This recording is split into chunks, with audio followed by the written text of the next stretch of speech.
Hi, welcome again to another edition of Market Analysis for today, November 6th of 2024. I'm Giovanni Medicourt, and this is a recording previous to the USA Open and what an open we are going to have.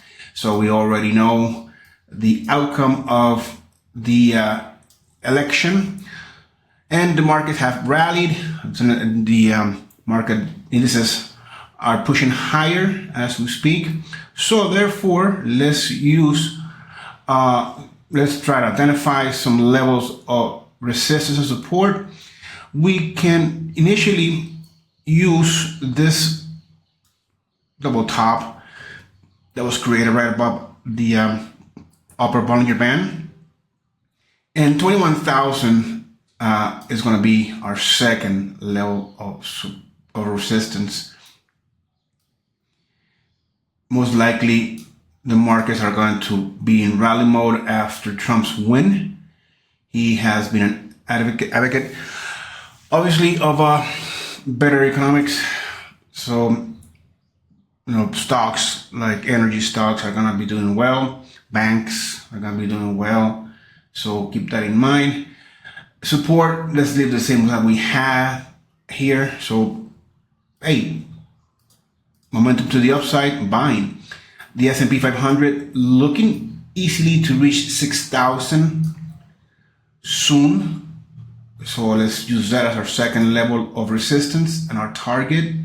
Our first level is going to be that upper Bollinger Band, which is almost right there. So our support, let's use support 5,800, and the second one, the 50-day moving average. So we use those levels right here. I believe speculations to the upside being bullish as American opens up. Then we have the Dow. Wow, the Dow is just soaring. So 44,000 is going to be our target, our first level of resistance for the Dow. And right after that, 44,250 support.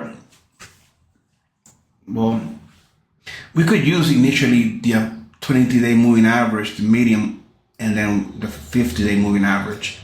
So let's just use those levels right there for the Dow. There were also this parabolic movement to the upside.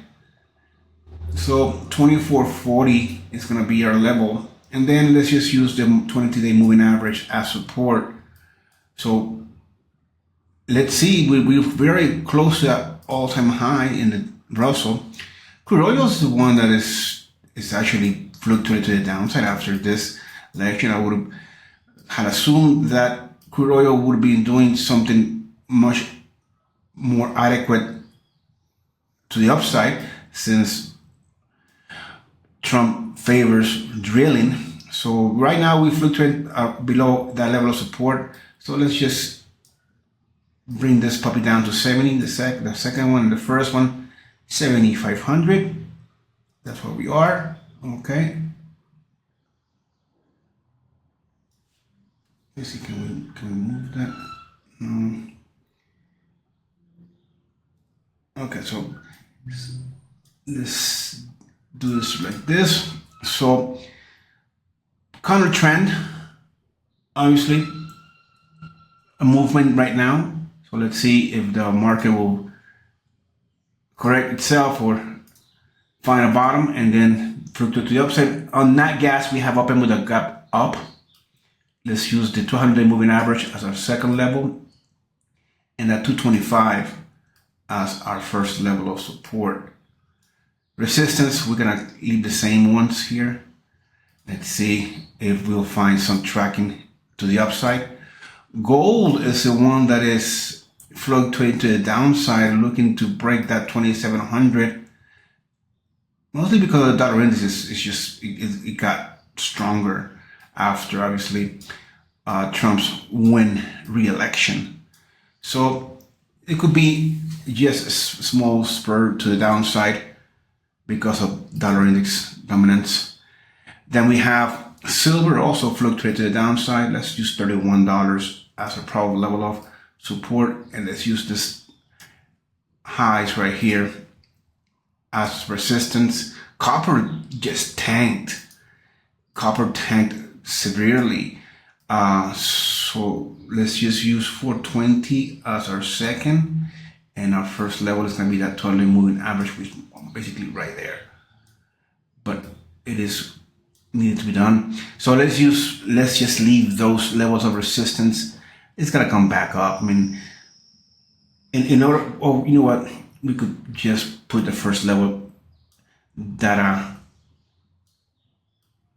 and then the upper channel better.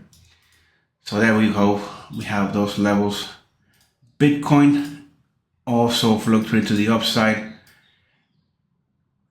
77,000, the first one, and 75,000 with actually 75,400 to give some room. And then let's just use this levels for support.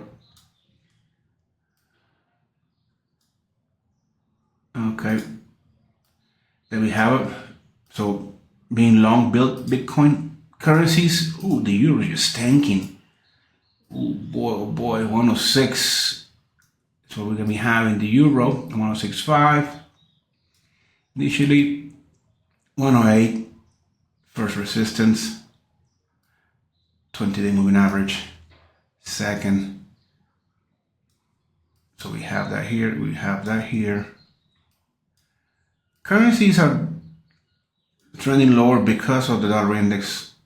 It got stronger, just took a big push to the upside. Pound most likely also on the tear, and that's why we have it here. 200-day moving average is going to be our first level of support. Let's see if we are able to reach that. Here we have it. Resistance levels are gonna be just staying steady. That's where we are, and dollar index is just pushing higher. Look at that. So 106 is gonna be that level for the dollar index as we move higher. It opened up with a strong gap up, so most likely it's gonna continue into the open. Have a nice trading day, and hey, Bitcoin stocks. New era, new market fluctuation. What do you think it's gonna be up?